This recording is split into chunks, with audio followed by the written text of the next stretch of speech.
Hi there, it's Ian here, and you're watching Grumpy Opinions, the show where I'm going to tell you all about what I think of films, TV shows, games, and life in general. Let's get on with the show. Snowpiercer is a new Netflix original TV show based on the movie by the Korean auteur Bong Joon-Ho, who, unless you've been living under a rock for the last few months, won a bunch of awards, including like Best Movie Oscar for his film Parasite, which was a really great film. You should check it out. But by all accounts, Snowpiercer was as well. I haven't actually seen it yet, but then the film was also based on a French graphic novel called Transpierce Neige, which literally means pierces through snow, or Snowpiercer. So now, apparently after many years of footsing about, they finally put a TV show together. So let's take a look at the first episode, although you will be getting part 2 pretty soon because they dropped both of them in the UK on the same day, so double bubble fun. Episode 1, First the Weather Changed, kicks off with a strange animated intro, describing how, by trying to reverse climate change, scientists end up getting the world stuck in a permanent terrible winter, and the only way anyone could survive was by getting on the Wilford Industries Snowpiercer train, and it's a never-stopping train that circles the entire world.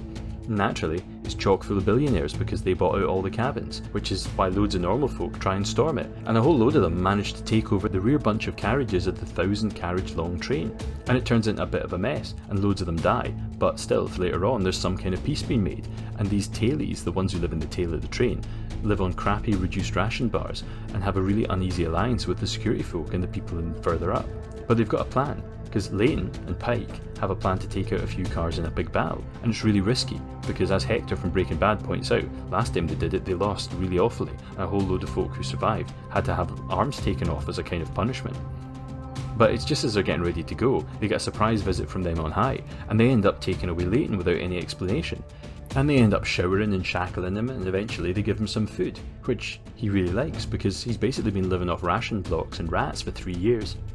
And you see, it turns out he used to be a homicide detective back in the day, and they want him to solve a murder with the help of the security team, who are basically an ex-football player, that's a soccer, not a Yankee football player, and a rookie Boston cop lady. And it's a really brutal murder where some guy's been horribly mutilated and had his wee willy winky cut off, and apparently it's not the first time this happened. But he's not really into doing it without being given stuff in return, so they end up giving him a beatdown, but that ends up getting stopped by Melanie, who's head of hospitality. And her usual job is hanging out in first class at the front end of the train where people are like living in total luxury and worrying about such troubles as whether their parfait tastes nice enough, or if the Swedish royals are being naked and singing in the saunas and annoying people, and it's Melanie's job to make sure everything goes smoothly. But she's willing to try and make things run smoothly for Layton as well, and she's a bit more willing to negotiate than the others are, so he kind of plays along a bit longer, and he ends up meeting the doctor and seeing the previous suspect for the crime, who's been shelved in a sort of coma cryo storage prison thing. And it turns out that the victim was part of a polyamorous chain family, one of whom was Layton's ex-wife Sarah, which is how he got involved because she dobbed in that he used to be a cop. And while he's out and about, they also show him the strawberry gardens, and then Melanie hangs out with her mate in the deep sea carriage food farm a bit. And it's still Crapsville back in the tail, and Hector, whose birthday it is, gets given a little bit of privacy to listen to some music, and he uses that to hang himself. So being sensibly, the Tailies use the dead body in his death as a way to grab a hostage and try and take out a few more carriages, and it almost kind of works a bit. So then they send Layton back to negotiate with them, and he does, and he figures a way of managing to make this work to their advantage, but as long as his guys agree to be shelved so that he can free them later on, and he'll agree to do the detective part in order to get leniency for them, rather than everyone just being put to death. And just at the end, Melanie gets into her comfy duds and takes over at the driver's seat of the train, because it turns out she is actually Mr. Wilford and was all along. Wow. So what did I think? Well, there's an awful lot here to unpack, and first off, I do have to stress that I've not seen the movie Snowpiercer, because I missed it at the pictures, and it's not actually been available on DVD or Blu-ray in the UK unless you import it. And what's more, it kind of appeared and vanished off Netflix and Prime's a few times, but it was never on for very long, so I never got around to it. It currently is still on Amazon Prime, so I might well check it out soon, but I also haven't read the comic Transpierce Neige either, and I'm not a huge comic book reader. But the concept of this story is pretty interesting, and it reminds me massively of an Ian Banks novel called The Bridge, which is all about a guy in a coma dream where he wakes up after a car crash and he's on a giant city train that's circling the world on a never-ending train bridge. Seriously, it's an amazing book, you should read it, and R.I.P. Ian Banks, absolute legend, total hero, great writer. And I'm really glad that this went to some ways to throw in interesting stuff and to explain this world a little bit. Like how everyone eats like these gelatinous protein bars or rats in the back end of the train, or how there's like so many different carriages. And even on like a low level transport system, they've actually got like this kind of speedy little thing that they can zoop up and down on, which makes sense because even just looking at it and like the size of each train looks about at least 20 metres long, and there's supposed to be 1,000 odd of them. So the train's going to be at least 20 kilometres long if you think about it. And if there wasn't a way of moving about quickly, then how could Melanie get from basically the back third of the trains right up to the very front in the same day? And also the fact that Melanie is Mr. Wilford, I mean, you know, that could be interesting. I'm going to wait and see how that pans out, because it could be like a Dread Pirate Roberts thing, or it could be whoever is in the driving seat is technically Mr. Wilford, or it could be that she was handpicked by a Mr. Wilford who's now dead to pass it on, rather than it being just a Wizard of Oz thing where she's just invented this person. And making it a murder mystery isn't a terrible idea either. You know, you need a way to explore this universe that isn't just the film. Because as I understand it, the film is basically them just working their way along this train trying to take it over. I mean, I could be wrong about that. Don't let me know if I'm wrong, because I'm going to watch it. But in some ways, it's that eternal question of what do you do if you've got a film and you want to do a TV show of it, but the film actually completes the story. Now, I always think of that as the Brave Star problem. So to get into that, Brave Star was a kids' cartoon I used to watch back in the olden days, like the late 80s, early 90s. And it was kind of a futuristic space cowboy adventure thing. Think of like Firefly kind of universe. And it was a cartoon. But it was a mix of all this kind of future tech and westerns and a little bit of Native American mystical stuff, all tied in with like a semi-undead bad guy cowboy. And it was a really good fun show, and there was about 60 episodes of it. And the relevance of it is they made a movie once it was finished, and the movie basically showed the beginning and the end of the story. It was like this standalone one single thing. And he ends up like killing off all the bad guys at the end of it. But the interesting thing about the film was it only made sense with the TV show if you just assume that at some point, during some random bit in the middle of the movie, all of the episodes of the TV show just fitted in between like two random scenes of your choice, like at that point. Because there wasn't like a definitive bit where there was like, and it's a week later or whatever. Now, the Dark Tower movie did something a bit like that as well, so maybe it's just a future cowboy thing.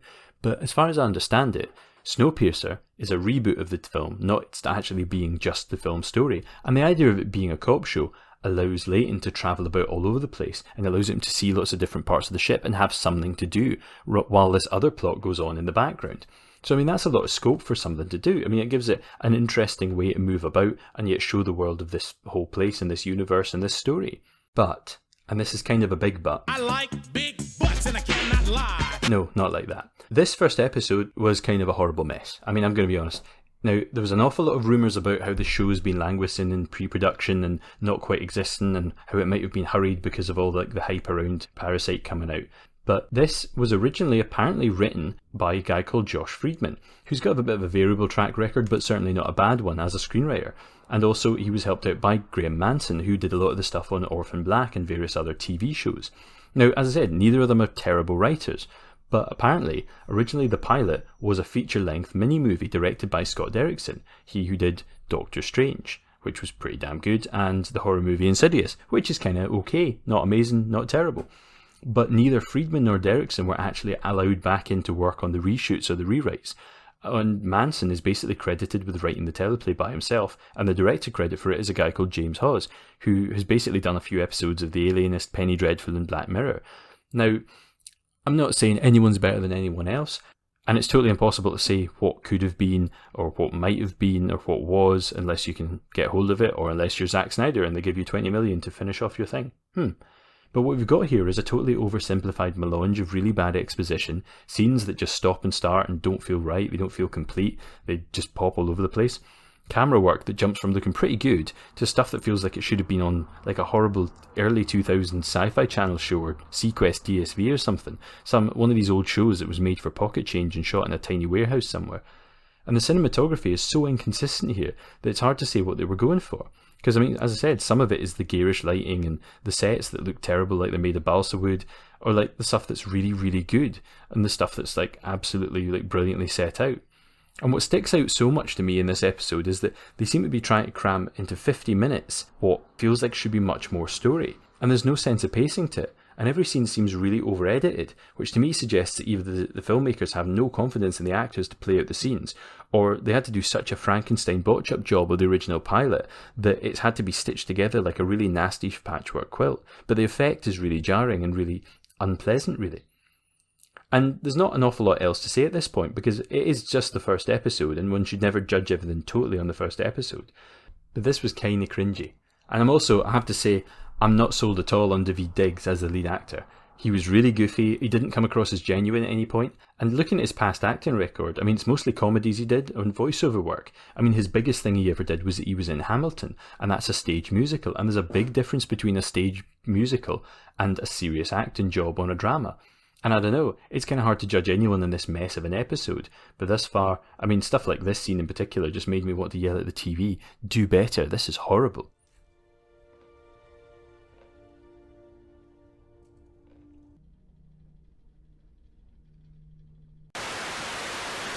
Anyway, I'm going to mainline episode 2 and hopefully get that episode review out to you sharpish, because they did drop both the first and second episodes in the UK at the same day. But after that, it'll be back to weeklies, along with my reviews of The Handmaid's Tale. So till next time, I've been Ian, and these have been my grumpy opinions.